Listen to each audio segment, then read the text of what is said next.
Hello buddy, welcome back to another episode of this tutorial. I am playing Final Fantasy XIV. That's a lot of F's in one word. Nice. Last episode we did the greatest story. What is it?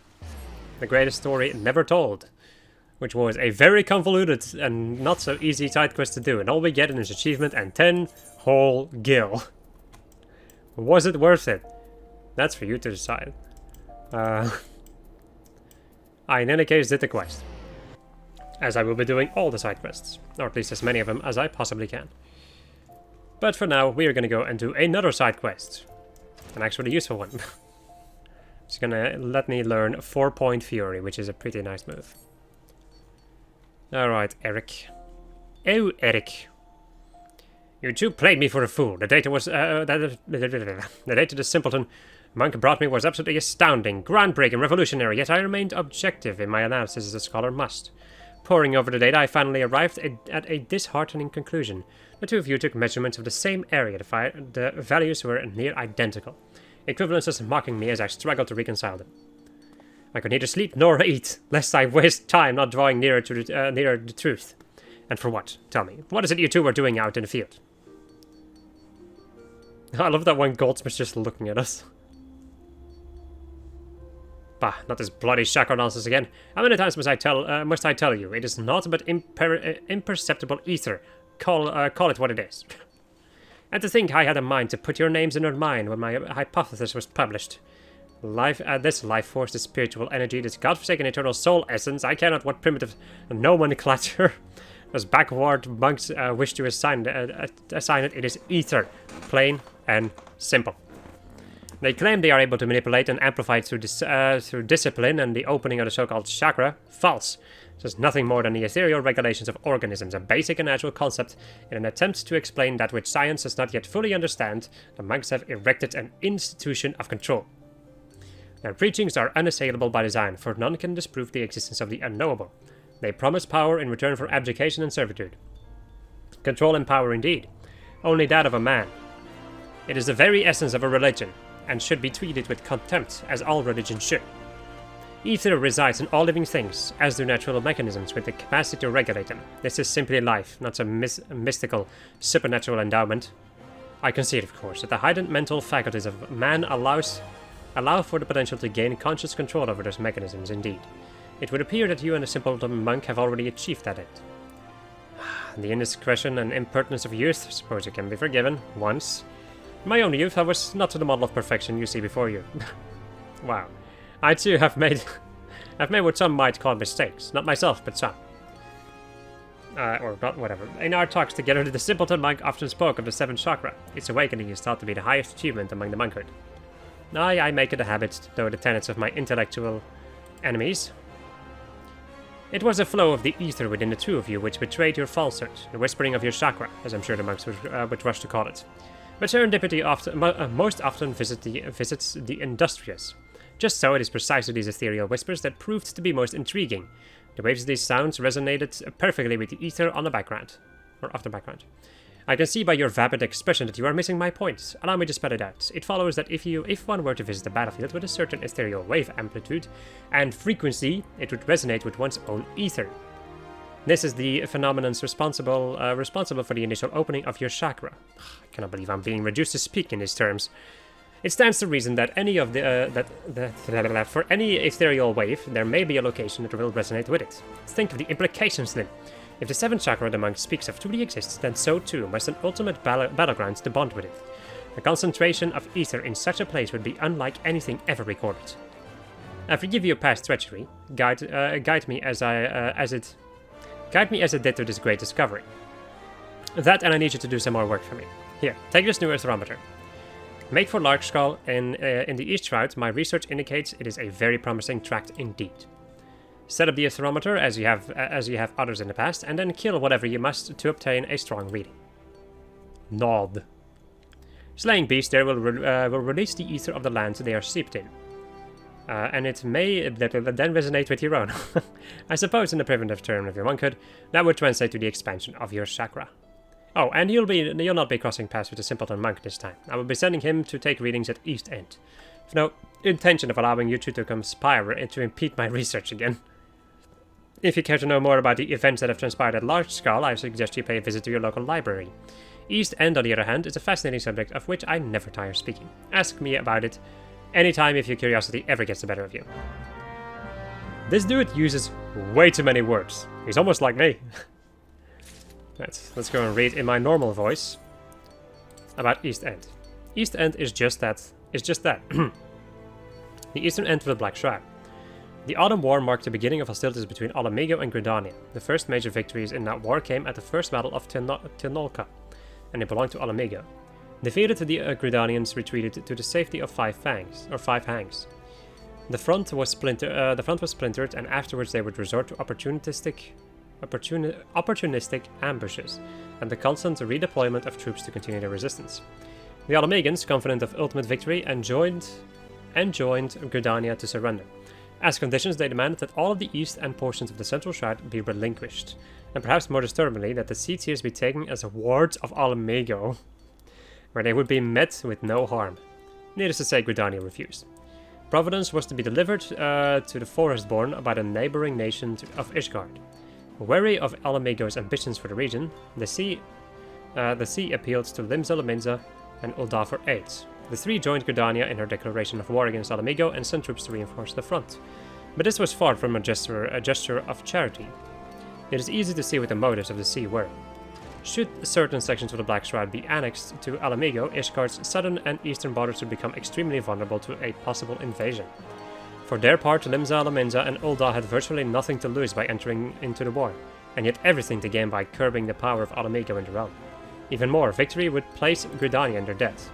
And so it came to pass, that these four great nations joined into a grand alliance to combat the advance of Ala-Mhigan. The fighting, which was followed, would later be named the Second Battle of Tinolka. The heaviest and most devastating combats took place on a tract of land called East End. In the beginning there were several small-scale skirmishes, but the Allied powers succeeded in foiling the stratagems of Ala-Mhigan at every turn. Feeling the tides begin to turn against them, Ala-Mhigan dispatched his pikemen, known far and wide for their effectiveness against mounted units, such as the Knights of Ishgard. To rally the troops even more, King Manfred himself took to the field to lead them. At first it seemed as though Ala-Mhigan had succeeded in reversing its fortunes as the Allies began a slow retreat towards East End. This was a clever ploy, however, designed to lure the pikemen into the dense growth of the forest, where their long pole arms would be unwieldy and near useless. It was during these days that the archers of Gridania would prove their value beyond the bow, singing songs of heroism and glory in the field to bolster the Allied troops. It is said that this gave birth to the Bard tradition. The archers of Gridania excelled at combat in the dense vegetation of the Black Shrouds, and their arrows inflicted heavy casualties on the Ala-Mhigans. In the end, General Gilbard was slain, King Manfred severely wounded, and Ala-Mhigan completely and utterly defeated. And that is a brief summation of the history of East End, site of the end of the forest, and the end of the war both. Do you know, I can almost feel you getting less stupid, Lynn. What an asshole, I hate him. But I like his lore.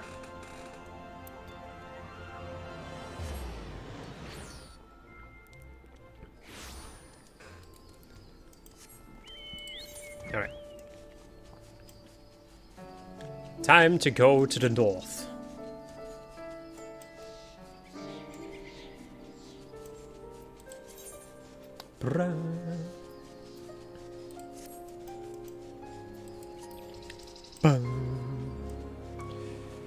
Right. This one requires aid. Yeah, no thanks. What is this? Oh, that's for this one. What the fuck? Really? Hug. Leave me alone.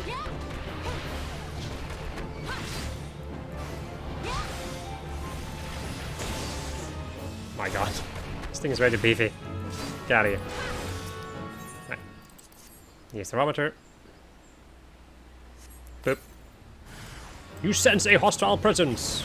Ether-bound current.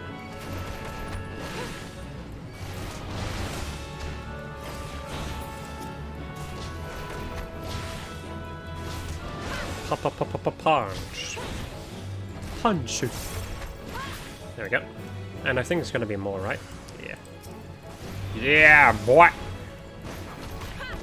Damn, boy. See? Thank you, boy. Hello, Rathalos. Goodbye, Rathalos.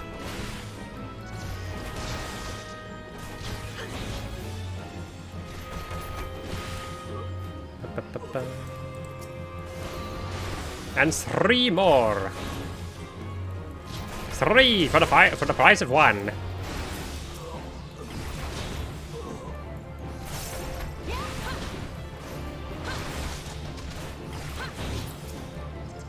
There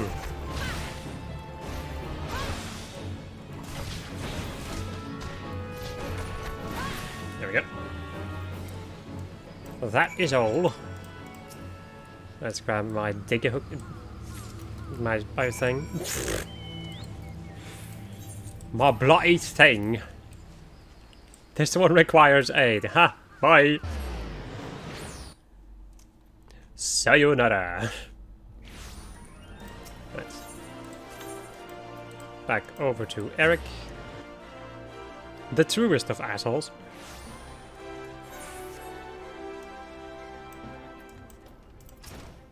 I very much look forward to the readings of both the Ure and Withergeld's Aethrometers. What's this? You've already finished? Now what are you standing here talking for? Come, give me the Aethrometer.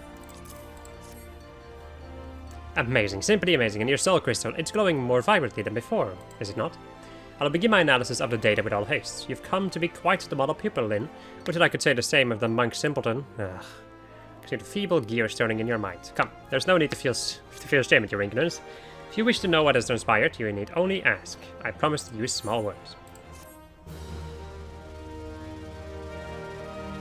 My dude. You've opened the chakra within you. And we got 4-point Fury, which is basically the AoE version of Twin Snakes. It gives us Discipled Fist, and it just, like, continues the combo. So we have, like, a full AoE combo when we're doing stuff at level 45. Simpleton Monk asked that I sent you his way should I see. He waits for you at Little Ala-Mhigan in southern Thanalan. Should you see Withergeld for the danger he is. He is the most dangerous type of mind, one blinded by revolution and revenge. I do wish you'd tell him yourself that people should live for the future rather than the past. You thought I did not know he was of the Ala-Mhigan resistance? How saddening it is. But on the rare occasions you do trouble yourself to think, you are wrong. Of course, I know. Of course I know. What manner of imbecile do you take me for? Now that Withergeld thinks me the idiot, false. These two I see far more than you know. I too am an Ala-Mhigan and love my homeland every bit as much as he. Go now, hurry to Little Ala-Mhigan. I will keep you no longer. No doubt Withergeld is already awaiting your arrival. Okay. Give me some of that armor, because we've reached that level. We've reached a beautiful level where I can get some armor. Not a chest piece though, so I'll be dealing with this, whatever the hell this is. You spoke to Eric. Do not lie to me, sister. You told him who I am, what I seek to do. I am not angered. He tried to sway me from my path. He believes resistance will only leave more dead. I expected as much from him. I feigned understanding. He asked much of me, of the monkhood and the fist. He asked of the 7 chakra. My answers excited him. He said they would advance his studies. I too learned from him. I am nearer to the 7th chakra now. Soon resistance will rise. You too will see, very soon. Others do not understand. Ala-Mhigan tried to protect them. We were the shield of the realm. We bled to fend off Garlemald. None here know our suffering. None here can imagine it. The lives we led after the fall, after the shield was sundered. I've traveled far and wide. I've met many souls, but none are as you. You have a gift. Yours is a great strength. United to ours, sister. Help us reclaim our home. Your efforts will be rewarded. Look upon my garments. This is the war garb of the monkhood. It attunes to the wearer's chakra, enables it to realize its fullest expression. The cloth is imbued with the power of Rolgar. Only monks of his fist may don it. Only those who overcome many trials. I will tell you how it can be yours. Fear not. I require you to speak no vows. I ask only that you fight with us. Give yourself to our cause. You long for adventure, I understand, but such longings can wait. This cannot. See Ala-Mhigan freed, then enjoy your freedoms. What say you, sister? Give yourself to Withergeld's cause. Nah. Your citizen saddens me. But know that my offer stands. I pray you change your mind. No. No. Okay. You have the heart of a true monk! You are different from the others in this realm. Hear this, a set of our war garb was stolen. The Fist has tracked the bandits. We know now where 3 of the relics are.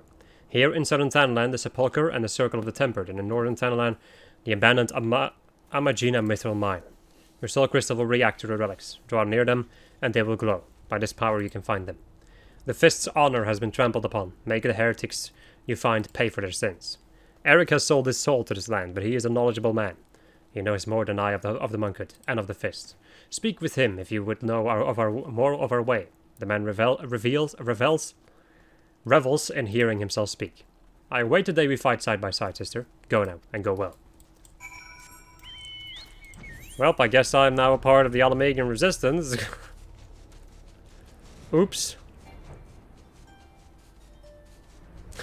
Coincidence? I think not. I need to go remove my freaking hoodie because the temperature is rising in my room at an astoundingly rapid rate. Well, I know why though. It is because the sun is starting to shine on this side of the house. Right. At least I can fly, so I don't have to like walk through this hellhole. Although these enemies actually won't attack me anymore, so... because I'm too high level. A stolen box. Yoink. So get ourselves the temple gaskins, which are... You what? No way. Are you serious? They are inferior to what I have? What? That is insane. Or... Huh? It is inferior in defense, but the game will still equip this rather than the other one, yeah. Okay, I was about to say, what the fuck? I do remember something like this. This is horrifying. This right here, this is a mess. Wow, though. Okay, so I'm gonna have less defense, but more damage, so... guess I can't complain. Yoink. Give me that stuff. As I get myself the temple gloves. I'm going to just put this in my armory chest and see if it's better than what I have. Yes. Because I am slowly but surely becoming very unsure about this. The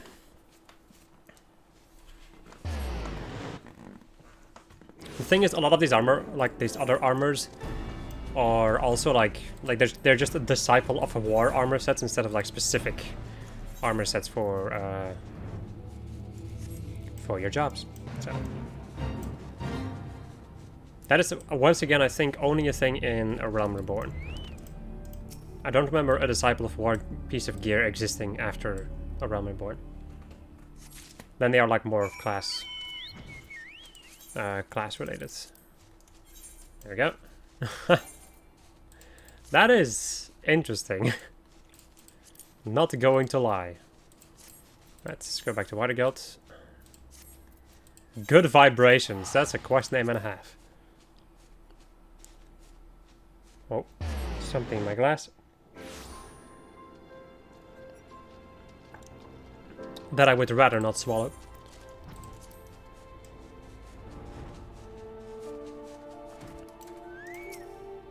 You have returned. The first 3 relics are yours, and now the Fist has located the 4th. There is a Kikiran merchant who deals in contraband. The 4th relic is among his wares. Hurry to Lower Lanosh, find the Kikiran, take back that which is now yours by right. Alright. Then. Okay. Pfft, whatever.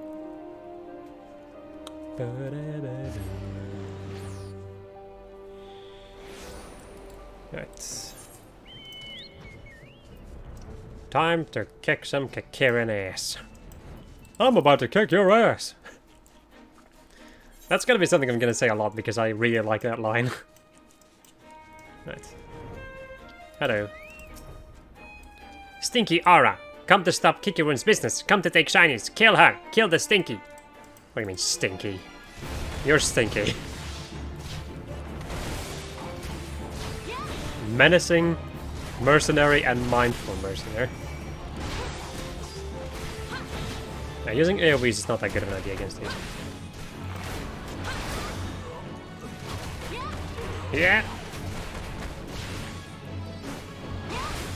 Punch! There we go. Oh. There's Mamalja mercenary. Mamalja mercenary. I don't know why I keep doing this. I don't know. Help. Right. There we go. That it? Okay. Don't kick your own. Please don't kill. Take back monk relic. Take and spare. Thank you, little cheeky little bugger. So there we go, that's all. Right, back to Wither Guild. Right.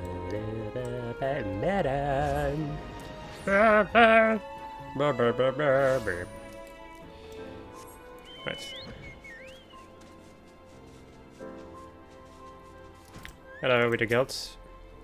Fourth relic is now yours. You have done well, sister. But know this, there's another relic, a fifth and final piece. It will be yours, a gift from brother to sister, given on the day Ala-Mhigan stands free once more. That day is near. Eric sent word not long ago. He claims his revolution has begun as well.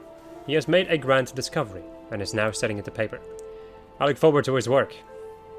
With it, we will know all we must. The day he finishes will be the day Ala-Mhigan is reborn. Return to him now, sister, and ask for yourself when that day will be. May Rhalgr watch over you. I'm in danger. Well, when am I not in danger? That is the true question. I'm not sure if I like this feather too much. Oh yeah, we'll just go see eventually. Right.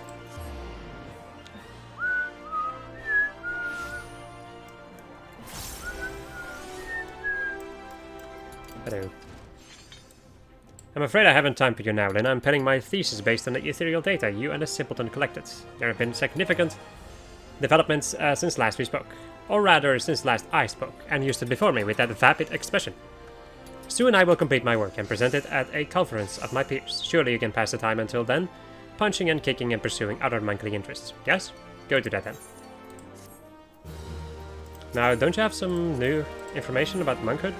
Oh lord. Monks and the Fist of Rhalgr. Here we go, people.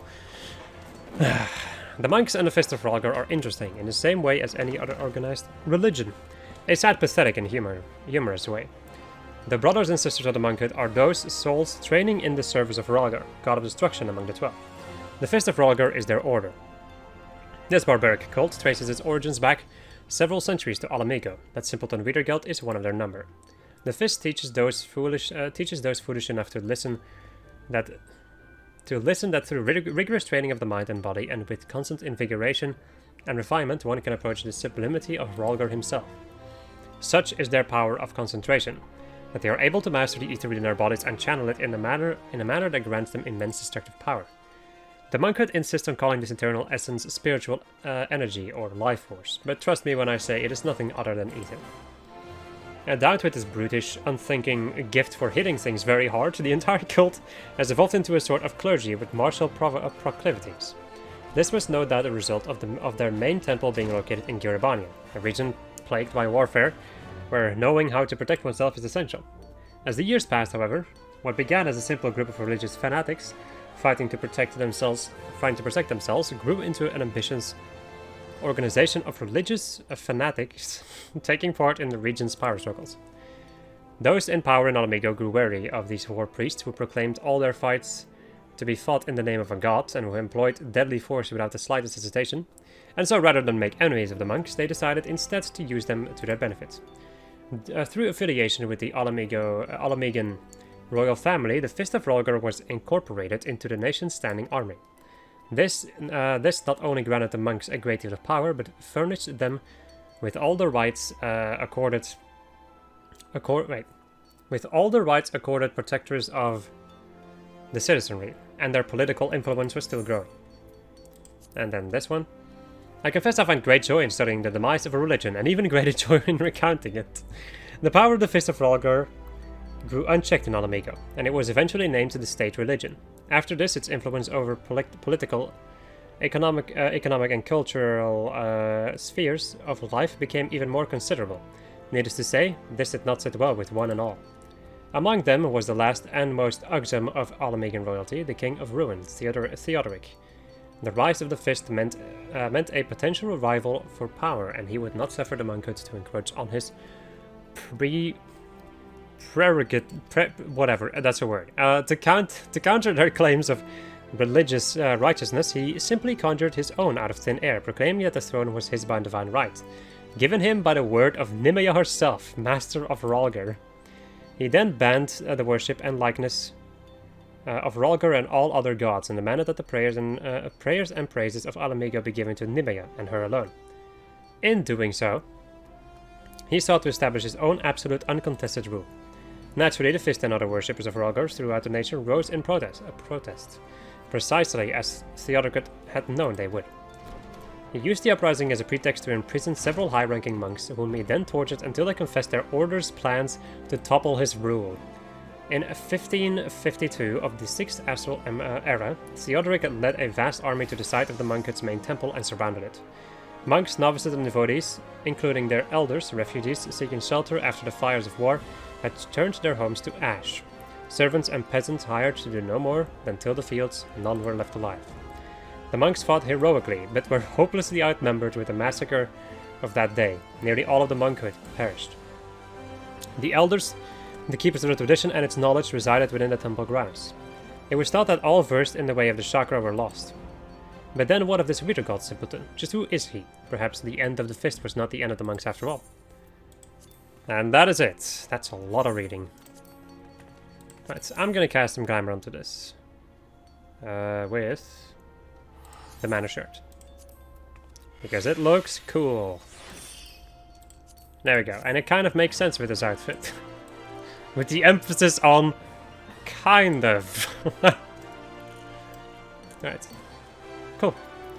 So that is it for my my monk for the moment. And now we get to do this. This! Wow. That's an interesting way of thinking about it. Alright. Let's go and queue up again. And while we're doing that, let's also go and do ourselves more quests. Western Townland I just finished. So let us go to Central Townland and start working on stuff over there.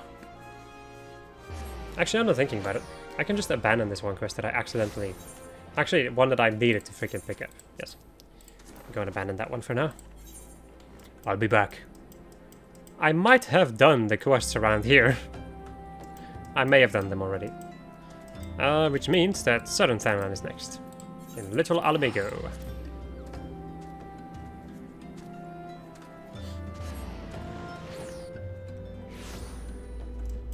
Right.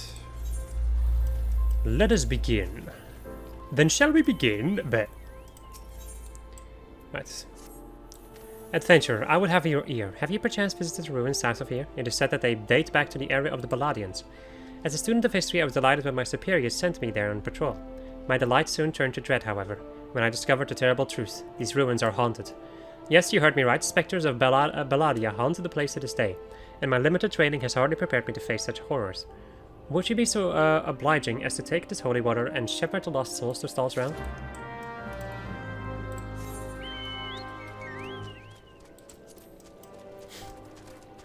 For Simon Belmont's down special, he throws holy water and watches people melt. Friend, hear my plea. As you have no doubt observed, many poor souls in this camp suffer from afflictions most grievous. Indeed, it is to deliver them succor that I have made the journey here from Ul'dah, and yet I fear that my efforts thus far have been for naught. The residents are most distrustful of outsiders, particularly those hailing from Ul'dah. They look upon my medicine as if it were poison. Were an adventurer such as yourself to deliver the elixir, perhaps they would be willing to accept. I have no one else to turn to. Will you go in my stead? I will, but I have to take a break, because I need to go to the bathroom. Okay, I've returned. I'm gonna rejoin. this stuff. And let's go and do... well... Let's go and just accept all of these, really. Perhaps you've heard of the Corpse Brigade, a nasty band of brigands that have been terrorizing these parts of late. Smuggling, thievery, cold-blooded murder of innocents. If you see any signs of foul play in these parts, like as not, the corpses are behind it. I'd like nothing more than to march into the hideout to the northeast and teach them a lesson. But I know when I'm outmatched. Normally, I'd hesitate to trust a task to an outsider. But you seem a capable sort. What say you teach those scofflaws a lesson? Hello. Wow, what a unit! What a unit! Adventure. I feel I've no time for pleasantries, but I would very much like. But I would be much in your debt if you would perform for me a simple task. To wit, I need you to slay a rockskin piste and obtain for me a secretion of its poison. If you've seen one of those fearsome reptiles, as I reckon you have, you know that their scales are hard as solid rock. This acid I give you, however, will cut right through it. I haven't much, so pray use it well. Some of my countrymen are not quick to trust outsiders, but I have no time to entertain foolish prejudices. This is a matter of life and death. Sits down normally and then gets into her pose. My god. These bloody people. Also, let me go and... because there's a quest thing over here. Hello, Battled. Cough wheeze. Me throat, it burns. A simple glance will not reveal what strange ingredients were used to brew this curious concoction. Medicine, you say? Ah, I'd sooner drink sandworm piss than that of old Dawn's swill. Well, guess you'll die then. Congratulations. You killed yourself.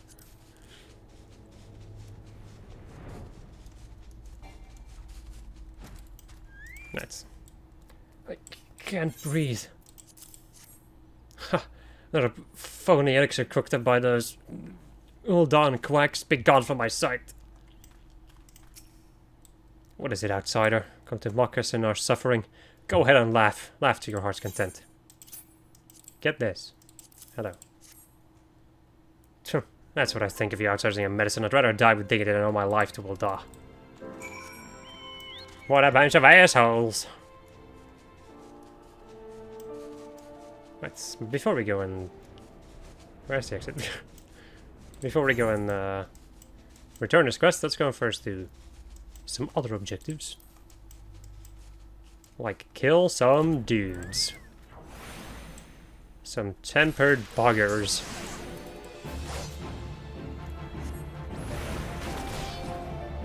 How are you? My gear isn't broken, right? No. I'm level 41 and I am missing my attacks and doing no damage. You what?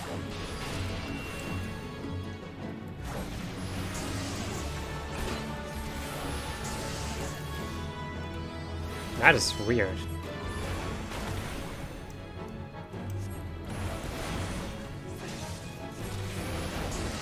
Why am I doing no damage? Is it because of the staff?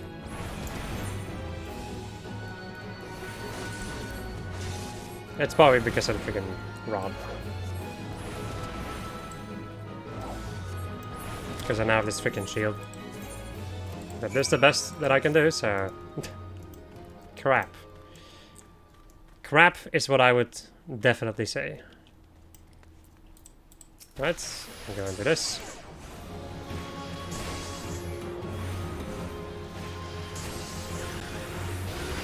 I'm also going to use Blizzard 3, so I can get my MP back. I have to re-alert freaking Black Mage again.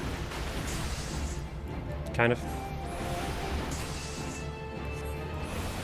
There's actually a certain skill as Black Mage, which I'm kind of waiting to get. Also, I don't actually know what my gear is. My gear's like Corn level, right? Which is pretty dang decent.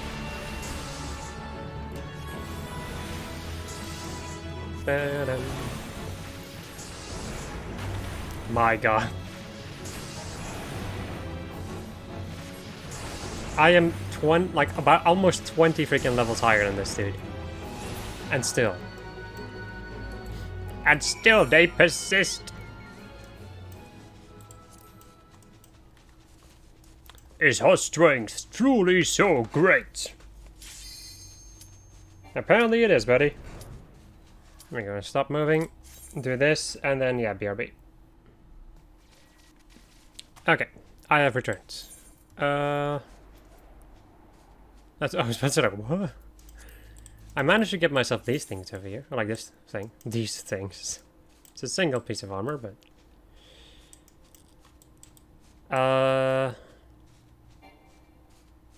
The thing is, yeah, it's not going to be better than... I'm just going to put it in my armor chest and see what the game's going to do with this, because I know that I have a divining hat, which is a pretty good hat, but yeah, no. Right, we did level up, and we got ourselves one of the best freaking skills. Again, we got Fire Starter.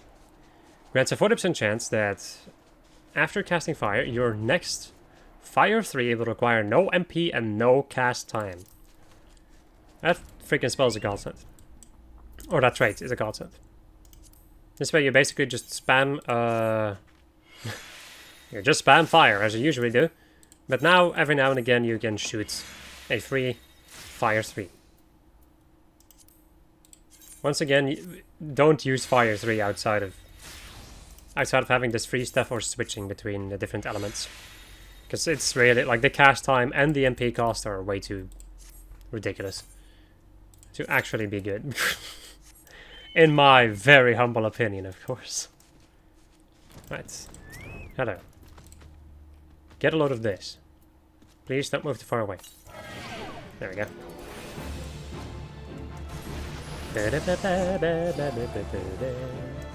I'm going to turn around, because this is a visual effect, so I can just turn around. And not have to give a shit about that. And down you go.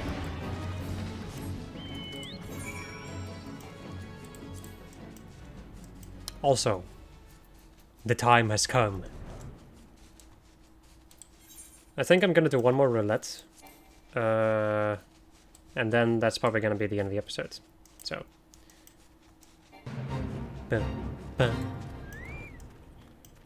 Because then I'm gonna go to my personal character.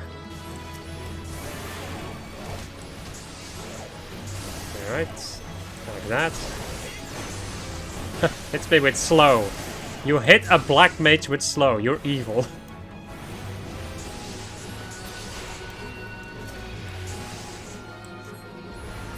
There we go.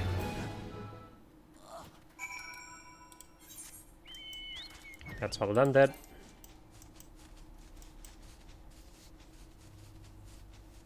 I really hope I can, like, at least, like, maybe run into Cutter's Cry. So I can just get something except for this cowl. I really don't like those types of armor.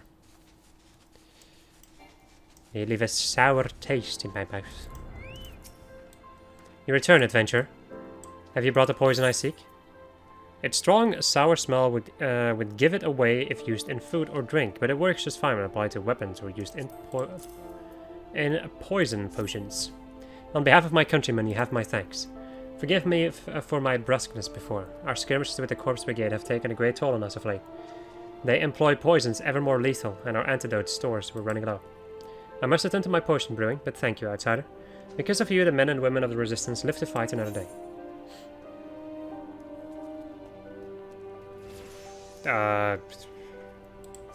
Sure. Whatever. Thank you, outsider. Your victory is already the talk of the town. That may not mark the end of the Corpse Brigade, but at least now they know that we're not afraid to fight back. And to think these same men and women were once my countrymen. Do they know no shame? Back in the heyday of Ala-Mhigan, the Corpse Brigade served our nation with pride and honor. It saddens to see me what they have become.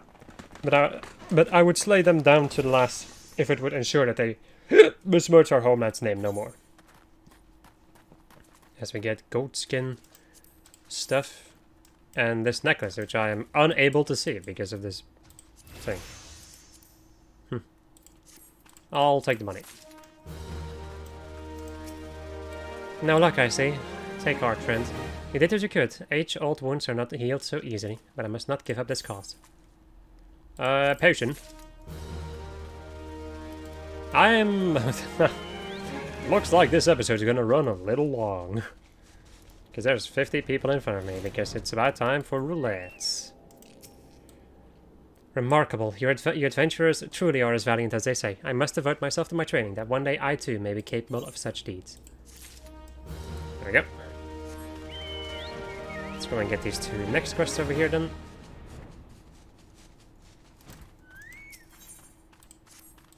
Thank you for your kindness, outsider. I would ask you to help our suffering people once more. A most deathly strain of fever runs rampant in little Ala-Mhigan of late, and while I have succeeded in isolating the cause, I am powerless to remedy it.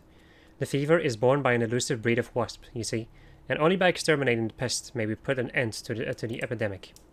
It would seem the wasps are drawn to the pungent scent of rotting carrion.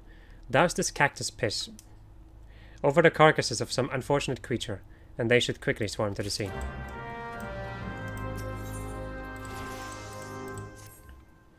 After giving the matter some thought, it has struck me that perhaps it is not me that the refugees are distressed, but rather the medicine itself. The Ala-Mhigans are wary of outsiders, this is true, yet I suspect it is a thought of ingesting an alchemical concoction of Uldan make that frightens them most of all. A naive girl's wishful thinking, perhaps, but it is the only hope I have.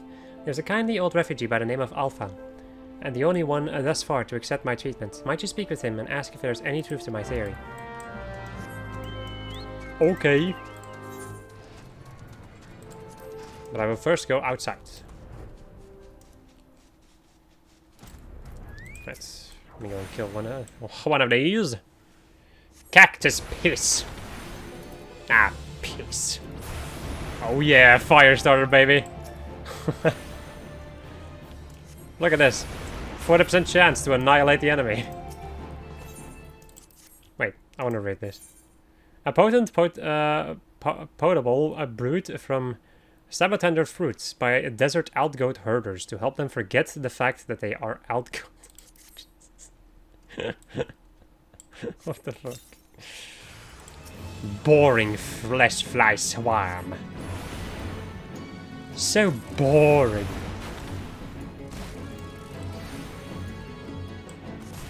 Kaboom.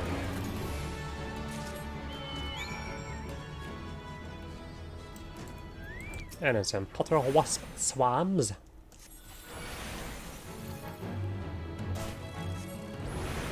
Fire!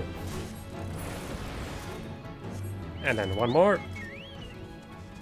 And I still have a fire starter left, so kaboom. And I guess I could use escape to finish them off. Good. Right. Use the cactus piss. Unbelievable. How could they say such a word in my Final Fantasy game? Right.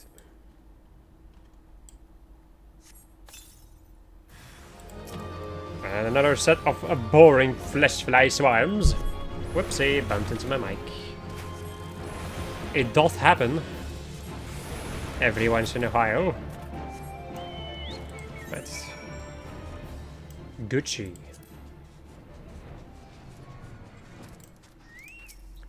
Thank you, friend. With the wasps gone, it is only a matter of time before the epidemic subsides.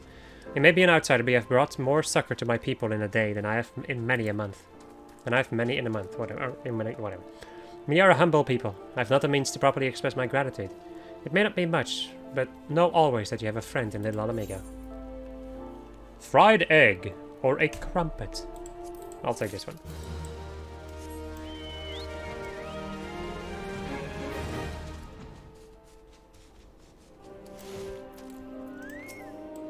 Hail there, young one. What brings one as hale and hearty as yourself to this godforsaken place? Ah, Hihira, in my years I've never seen an outsider. I've seen many an outsider come and go, but none quite like that girl.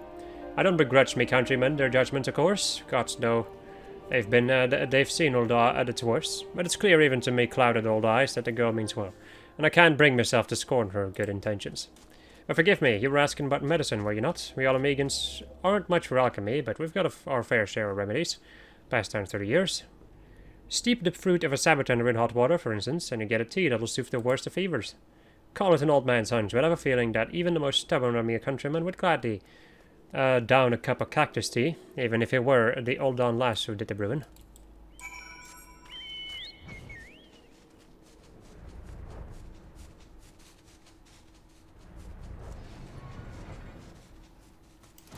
Hello, Prey. Prey return to hell.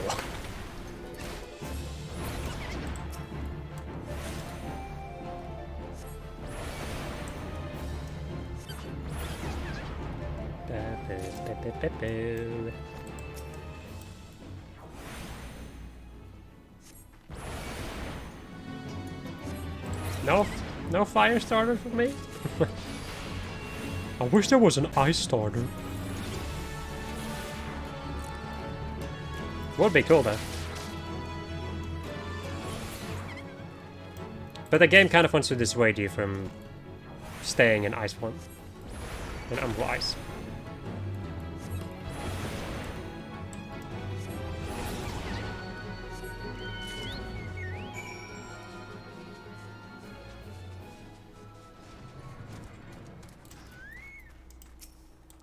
Traditional Ala-Mhigan remedy made from steeping fruit of a sabatender in hot water. Why, I had no idea. I owe Alphen my gratitude. Not to be confused with the character of fruits, which, while similar in color, flavor, shape, texture, toxicity, hardness, and rarity, is nothing like its sabatender counterpart. These fucking tooltips are so good. 1, 2, 3 cups of cactus tea. Oh, I do hope I've not overbrewed this. Please, friend, deliver the tea to the suffering refugees. Get a load of this. Mr. Oat, you again? I told you I'd sooner drink...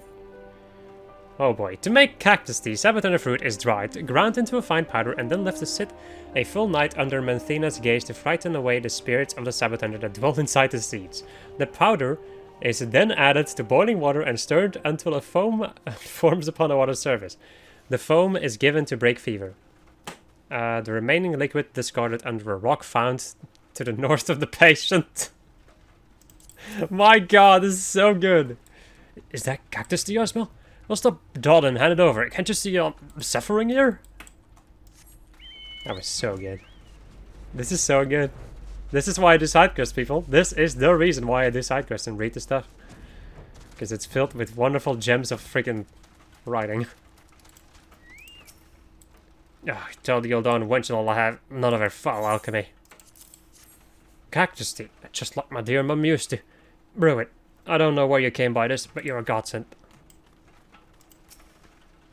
Oh, I'll go to the grave before I'm gobbled by old Don quackery. Stop crying and drink your juice. Old Alphen's recipe, no doubt. I'll drink it. But if the old Don girl drinks a cup of tea... But if the old Don girl thinks a cup of tea can heal your years of suffering, she'd best think again.